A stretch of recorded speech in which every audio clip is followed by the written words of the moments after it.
যদি কোনো বিরোধী আজকে তৃণমূলের কোনো মেয়ে, কোনো বাপ, কোনো বাচ্চার গায়ে হাত দেয়, তাদের গোষ্ঠীকে আমি চাটা করে চলে যাব।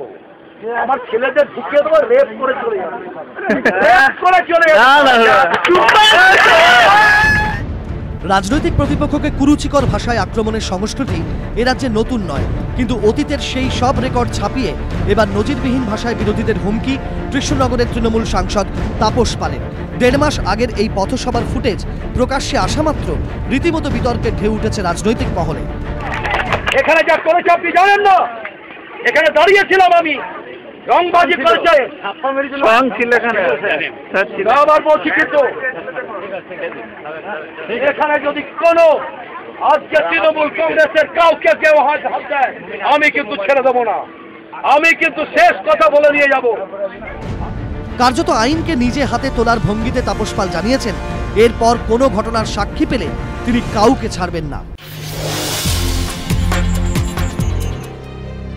৪ বছর আগের লাভপুর কাণ্ডে ৩ সিপিএম সমর্থক ভাইকে খুনের ঘটনার তদন্তের দায়িত্ব দেওয়া হোক সিবিআইকে। সোমবার কলকাতা হাইকোর্টে এই আবেদন জানালো নিহতদের পরিবার। আবেদনকারীদের আইনজীবীর দাবি, রাজ্যের পুলিশ প্রশাসনের উপর আর আস্থা রাখতে পারছে না নিহতদের পরিবার। অভিযোগ, প্রকাশ্যে মুখ খোলায় প্রায় তাদের খুনের হুমকি দেওয়া হচ্ছে। বাচ্চারা স্কুলে যেতে পারছে না, ঘটনার পর থেকে তারা ঘর ছাড়া। পুলিশকে জানিয়েও কোনো লাভ হচ্ছে না। আবেদনে বলা হয়েছে, লাভপুর কাণ্ডে অন্যতম অভিযুক্ত তৃণমূল বিধায়ক মনিরুল ইসলামের সঙ্গে ৭-৮ জন নিরাপত্তা কর্মী থাকেন, কিন্তু নিহতদের পরিজনদের কোনো নিরাপত্তাই নেই। মনিরুল সহ বাকি অভিযুক্তদের বিরুদ্ধে দ্রুত ব্যবস্থা নেওয়ার দাবি জানিয়েছে লাভপুর কাণ্ডে নিহতদের পরিবার। তাদের বিশ্বাস, সিবিআই তদন্ত হলে দ্রুত সুবিচার মিলবে।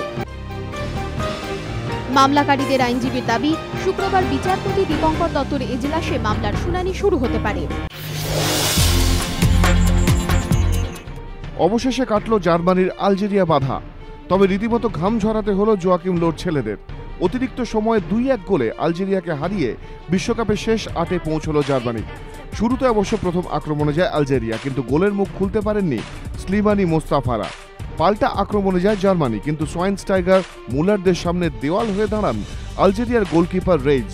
৪০ মিনিটের মাথায় প্রথম সেভ। ৫৫ মিনিটে লামের জোরালো শট রেজের হাতে লেগে বাইরে চলে যায়। ম্যাচের ৮৮ মিনিট, এবার বল নিয়ে জার্মানি গোল বক্সের দিকে ধেয়ে যায় আলজেরিয়া। নিচে তখন জার্মানির মাত্র একজন ডিফেন্ডার, কিন্তু আবারও লক্ষ্যভেদে ব্যর্থ আলজেরিয়া। ৩ খুঁটির সামনে থেকে উঠে এসে বল বাইরে বের করে দেন জার্মানির গোলকিপার নেউয়ার।